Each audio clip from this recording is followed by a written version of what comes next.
Autre position face à une famille ou des particuliers qui ne sont pas en affaires, Oui, qui est souvent la clientèle de votre groupe de conseillers. oui. J'ai un client qui est retraité, je lui demande de consulter son testament. Oui. Je consulte les testaments, je consulte les mandats d'inaptitude, puis je les analyse avec le client. Et on a le droit, dans notre rôle de planificateur financier, d'être capable d'observer les paramètres d'un testament, parce que si on a à le gérer ou à donner du conseil au liquidateur ou au mandataire, être capable de le conseiller. Oui. Je commence à lire le testament et je m'aperçois que il n'y a pas de liquidateur de première instance de désigné dans le testament. Ah bon? Le notaire avait désigné tous les pouvoirs du liquidateur, son pouvoir d'emprunt, Oui, etc. exact. Mais il n'avait pas désigné le liquidateur. Là, il disait, si le conjoint survivant décède, bien là, il y a deux nièces qui rentrent dans un rôle de liquidatrice en deuxième instance. Mais pour que Cette deuxième instance-là arrive, ça prend... il fallait que les conditions soient rencontrées. Oui. Et comme la dame est décédée en premier, donc il y avait un conjoint survivant, donc lui n'étant pas décédé, elle ne pouvait pas rentrer en fonction.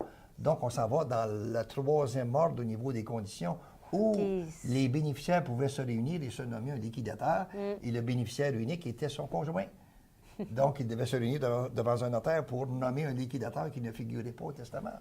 Oui, c'est pas ce qu'elle aurait voulu peut-être. Hein? Voilà.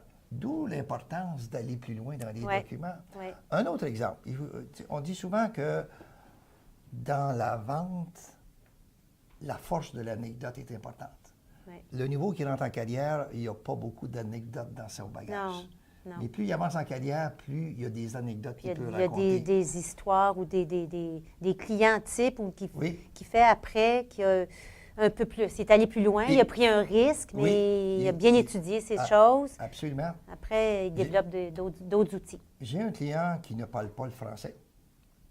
Mais à chaque année, il me disait, là, j'ai 2000 $ de droits de cotisation horaire. L'année d'après, je suis rendu à 4 000, l'après, je suis rendu à 6 000. Et puis, tout ça. Il était travailleur autonome. Il faisait peut-être 25 000 $ de revenus nets qui figurent. OK. Vous me suivez? Oui. Et là, tout à coup, mais il n'y avait jamais ses avis de cotisation.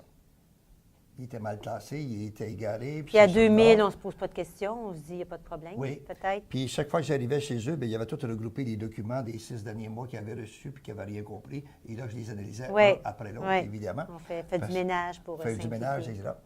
Tout à coup, il m'appelle et dit, j'ai reçu quelque chose de l'Agence du revenu du Canada que je n'ai pas compris. Oh là là. Je dis, je passe vous voir. Ouais. Il était en surcotisation. Ah oui.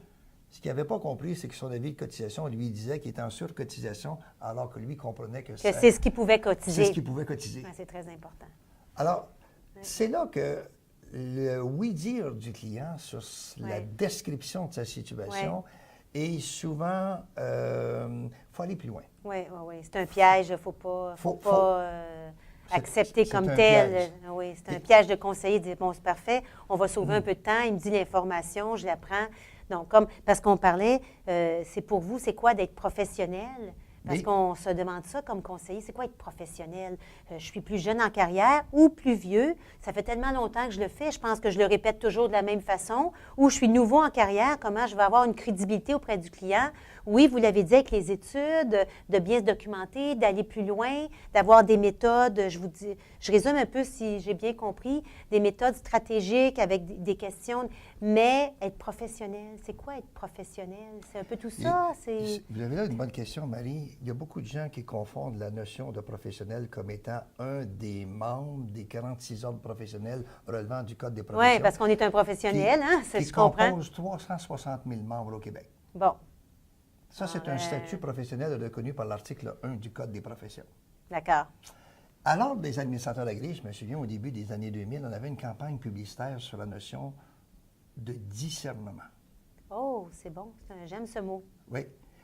Vous savez que quand on commence en carrière dans le secteur financier et on rentre dans une situation de client ou une situation de famille, on a beaucoup de données, on a beaucoup de facteurs, on a des problématiques, on a des situations et il faut aller au-delà de ça pour faire l'adéquation.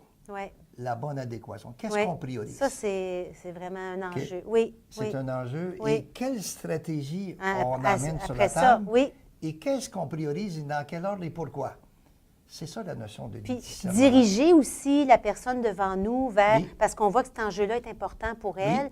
La diriger, peut-être, des fois, il veut parler d'autre chose, Oui. mais ça, si c'est bien maîtrisé, c'est à nous, comme professionnels, de l'amener vers quelque chose qui va Oui. améliorer sa situation financière, Oui, j'imagine. qui va améliorer sa situation financière.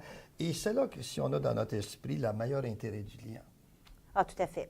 Et face à une C'est vrai que situation c'est être donnée, professionnel, avoir l'intérêt du client. tout à fait. Quel est le meilleur intérêt du client Oui. au-delà de mes intérêts d'affaires? Tout à fait. 800 d'accord. Exactement. Et quand on fait ça, on revient chez nous le soir avec la quiétude d'esprit. Ah oui, on dort bien. On a fait de Oui. notre mieux Oui. pour sensibiliser le client Oui. à sa situation, Oui, le sensibiliser à un plan de stratégique oui, pour être capable de ordonner les choses. Et surtout si on étudie, par exemple, l'exposition du client aux différents facteurs de risque. oui.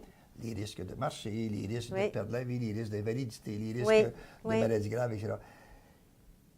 Et face à un budget donné, qu'est-ce qu'on priorise? Ah, c'est vrai. Est-ce que c'est le règlement des dettes? Est-ce qu'il y a des cours là-dessus? Puis, le jugement ou le discernement, C'est ce qu'on disait tout à ça se l'heure. cultive. Oui, oui.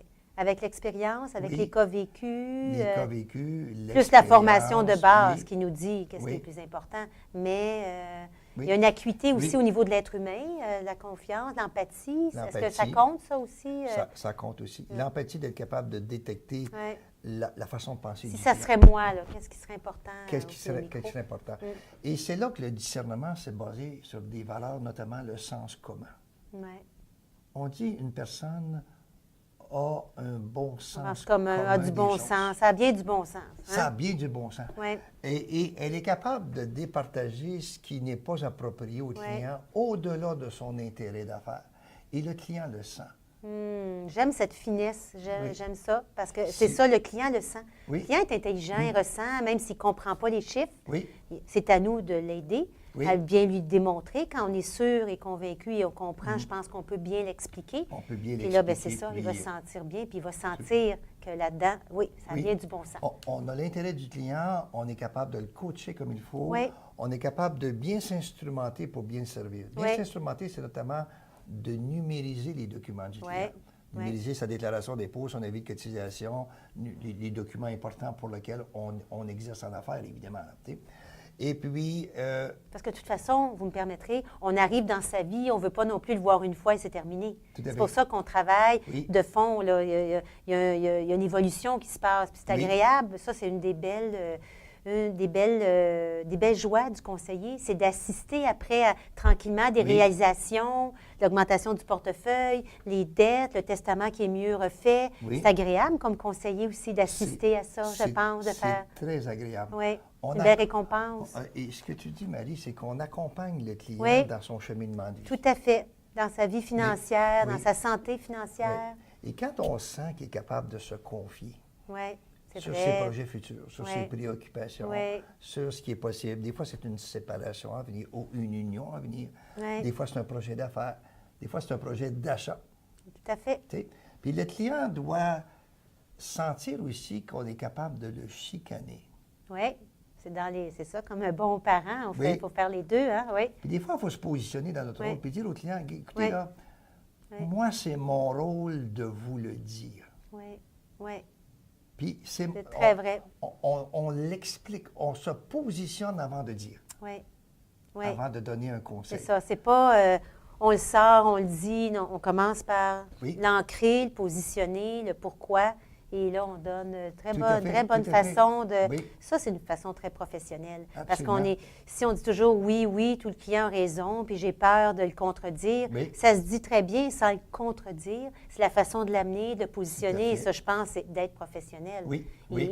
il nous choisit pour ça, Oui, finalement. Hein? oui. Et J'aime c'est- ça. C'est là que si on parle en anecdote vécue, Oui, le client il aime ça, oui. tout en restant en confidentialité, Oui, bien sûr. oui. Mais on voit ça chez les médecins d'expérience ou les Oui. chirurgiens d'expérience qui parlent en anecdote vécue. Oui.